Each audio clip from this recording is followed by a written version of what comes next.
Baik, sekarang tema tausiah singkat kita pagi ini dan program Dialis Desa Merama FM edisi Sabtu 20 Agustus 2016. Allah Subhanahu wa Ta'ala penerima taubat. Tema ini kita angkat, mudah-mudahan ini menjadi wasilah turunnya taufik dan hidayah kepada kita semua yang selama ini mungkin banyak melakukan dosa dan kesalahan. Tatarahakumullah, memang Allah SWT Zat yang Maha Rahman Rahim, Zat yang Maha mengetahui. Di dunia ini tidak ada manusia yang tidak pernah berbuat salah. Di dunia ini nggak ada manusia yang tidak pernah berbuat maksiat. Semua manusia di alam pernah melakukan kekhilafan, kesalahan, kemaksiatan. Bahkan kita lihat Nabi Adam alaihissalam, manusia pertama, Nabi dan Rasul pertama pun belum pernah melanggar hukum Allah. Walaupun sepanjang hidupnya hanya satu kali, tapi tobatnya subhanallah ratusan tahun. Ya, mungkin kita sebaliknya, ya, dosa terus-terusan setiap hari, tobatnya jarang-jarang. Maka itu dalam Al-Quran diungkapkan bahwasanya manusia-manusia yang akan masuk ke dalam surga Allah itu bukan manusia yang tidak pernah berbuat dosa. Karena tidak ada, dan tidak mungkin ada manusia seperti itu. Tapi mereka yang ketika berbuat salah, ketika berbuat dosa, dia segera ingat kepada Allah, kemudian istighfar kepada Allah, dia mohon ampun kepada Allah. Ya, Al-Imran 135. A'udzubillahi minasyaitonir rajim. Wallazina idza fa'alu fahishatan aw dzalamu anfusahum. Dan mereka orang-orang yang apabila berbuat fahisyatan, mengerjakan perbuatan keji, aw dzalamu anfusahum, atau mereka berbuat zalim, menganiaya terhadap diri mereka sendiri, tahu haram dimakan, tahu dilarang, itu akan menyebabkan masuk neraka, tapi dikerjakan juga. Zakarullaha fastaghfaru li dzunubihim. Ya, mereka segera ingat kepada Allah, kembali kepada Allah. Kemudian fastaghfaru li dzunubihim, mereka banyak istighfar, mohon ampun kepada Allah atas dosa-dosa yang telah mereka lakukan. Al-ayah. Secara Allah, berdasarkan ayat ini, jadi memang tidak ada manusia di dunia ini yang tidak pernah salah, yang tidak pernah berbuat dosa. Semua pasti pernah melakukannya. Yang masalahnya banyak dan sedikit, sering dan jarang itu relatif. Ya. Yang penting dalam ayat ini dijelaskan, zakarullaha fastaghfaru li dzunubihim. Segera ingat kepada Allah, takut kepada Allah atas azab yang akan ditimpakan pada dirinya, lantas banyak istighfar kepada Allah. Saudara, alhamdulillah, saya ingin menyampaikan beberapa hadis Nabi SAW kaitan dengan ini. Allah Zat Maha penerima taubat. Pertama, hadis Muslim. Hadis ini bersumber dari Abi Musa Abdullah bin Qais al-Asy'ari radhiyallahu an. Ani Nabi sallallahu alaihi wasallam qala. Dia menerima langsung dari Nabi sallallahu alaihi wasallam, bersabda Rasulullah sallallahu, "Inna Allah Ta'ala, sesungguhnya Allah Ta'ala, Allah yang maha tinggi, ya basutu yadau bil lail." Allah Azza wa Jalla membentangkan tangannya. Maknanya memberikan kesempatan seluas-luasnya bilai pada waktu malam. Dia coba musi'an nahar, yakni untuk memberikan kesempatan bertobat orang-orang yang melakukan perbuatan dosa di siang harinya. Yabsutu yadahu bin nahar, dan Allah pun membentangkan tangannya pada waktu siang, memberikan kesempatan bagi siapa? Dia coba musi'al lail, bagi mereka yang telah berbuat dosa pada malam harinya, hatta tatlu asyamsu min maghribiha, hingga matahari terbit dari barat.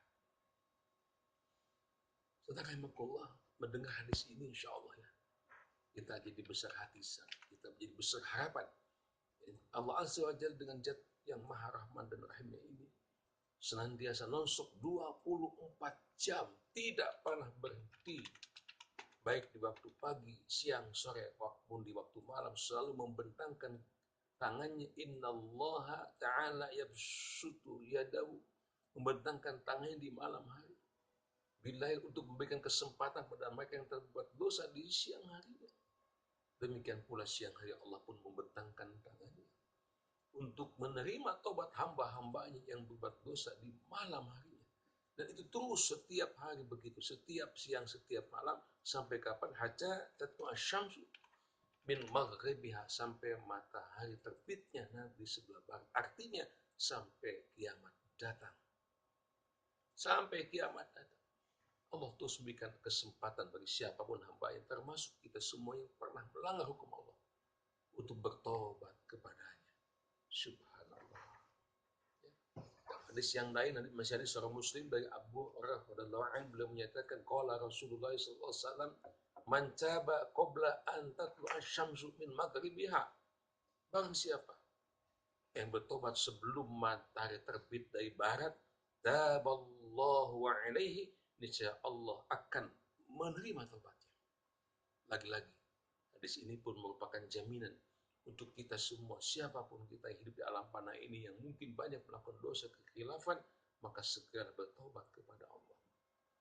Maka nama hadis yang cukup panjang, Allah menyatakan ketika Allah Azza wa Jalla ada hamba-hambanya yang bertobat kepadanya, gembiranya itu luar biasa. Kegembiraan Allah ketika ada hambanya yang tobat, yang kembali mau menyadari atas segala kesalahan dan kehilafannya, diumpamakan seperti seorang yang akan berpergian jauh dengan perbekalan yang cukup banyak di atas untanya. Tiba-tiba untanya hilang di sebuah padang pasir yang tandus dan luas. Putus asa dia, pasti aku akan mati di sini, perbekalku tidak ada yang tersisa.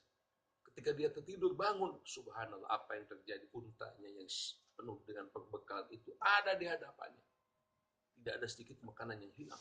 Maka apa kata, saking gembiranya dia mengatakan, aku adalah Tuhanmu dan engkau adalah hambaku. Setelah rahimahullah, itu kegembiraan Allah ketika ada hamba-hambanya yang pulang bertobat kepada Allah. Waktu bagi kita semua, maka insya Allah ya, kesempatan bertobat dosa, kesalahan, kemaksiatan di masa lalu itu merupakan kehilapan kita sebagai manusia biasa yang penting segala bertobat kepada Allah Azza wa Jalla. Tanpa masalah, saudara. Al-Quran surah An-Nisa, lihat surah An-Nisa surah keempat ayat 17 dan 18. Ya. Di situ diungkapkan ada tobat yang akan diterima Allah dan juga ada juga tobat yang akan ditolak oleh Allah. Hari ini kita bicarakan tobat yang diterima oleh Allah. Seperti apakah itu? Dan An-Nisa ayat 17 diungkapkan diantaranya, innamat taubatu 'alallah, sesungguhnya tobat di sisi Allah, artinya tobatnya akan diterima oleh Allah Azza wa Jalla adalah allazina ya'maluna su'a bijahalatin, yakni bagi mereka orang-orang yang mengerjakan kejahatan lantaran kebodohan, bijahalatin. Bodoh mungkin karena tidak tahu hukum, yang kedua mungkin juga dia tahu hukum, melanggar juga, itu juga pun bodoh. Kemudian summa yatubuna min qarib, mereka kemudian segera bertobat kepada Allah. Faulaika tubullahu alaihim, maka Allah nyatakan mereka itulah yang akan diterima tobatnya oleh Allah Azza wa Jalla.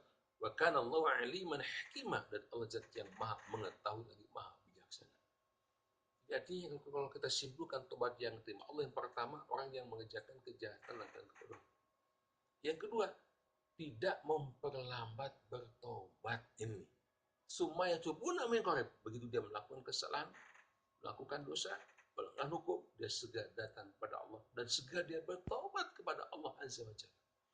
Tidak lantas karena ada hadis tadi, hadis Muslim yang poin pertama dan kedua saya sampaikan kepada Anda, sepanjang matahari belum terbit di sebelah barat, Allah akan terus menerima tobat. Lantas dia mengakhirkan tobat. Masih lama ya, kiamat terjadi. Usia pun masih muda misalnya. Dia berkata begitu, jangan. Yang namanya usia nggak ada yang tahu. Yang jelas apabila datang kematian pada seseorang di antara kalian, maka la yastakhirun sa'atan wa la yastaqdimun. Tidak mungkin dia akan memajukan, dapat mengundurkan, kalaupun cuma saat kematian itu. Menyadari bahwa kematian itu adalah rahasia Allah, maka seyogianya kita jangan memperlambat bertobat. Dua, yang ketiga, lihat Al-Baqarah ayat 160. Siapakah tobat yang diterima Allah? Yakni illal ladzina tabu wa aslahu wa bayyanu faulaika atubu alaihim wa ana tawwabur rahim. Kecuali mereka yang telah bertobat dan mengadakan perbaikan dan menerangkan kebenaran, maka terhadap mereka aku menerima taubatnya, dan akulah wa ana tawwabur rahim, zat yang maha penerima tobat lagi maha penyayang. Artinya yang ketiga adalah orang yang mengadakan perbaikan. Wa aslahu, ya, dan kemudian menerangkan kebenaran. Artinya setelah dia bertobat, tidak berhenti di situ. Dia melakukan beragam macam amal soleh. Sisa-sisa umurnya, sisa-sisa usianya betul-betul diamalkan, dimanfaatkan, diefektifkan untuk melakukan ketaatan pada Allah Rabbul Alamin. 3. Yang keempat, lihat Quran Surah An-Nisa 146. Yakni mereka yang illal ladzina tabu wa aslahu wa'tasamu billah wa akhlasu dinahum lillah faulaika ma'al mu'minin. Al-ayat. Yakni orang-orang yang tobat dan mengadakan perbaikan dan berpegang teguh pada agama Allah dan tulus ikhlas mengerjakan agama karena Allah lillahi ta'ala. Mereka itulah orang-orang bersama-sama orang beriman. Dan kelak Allah akan memberikan kepada orang-orang beriman pahala yang besar. Artinya keempat, orang yang berpegang teguh pada agama Allah. Istiqomah. Setelah dia menyadari dulu pernah berbuat maksiat, pernah berbuat dosa, subhanallah, saya bertobat, dia beramal soleh, dan kemudian istiqomah. Lantas mengikhlaskan ketika dia melakukan ketaatan pada Allah Rabbul Alamin.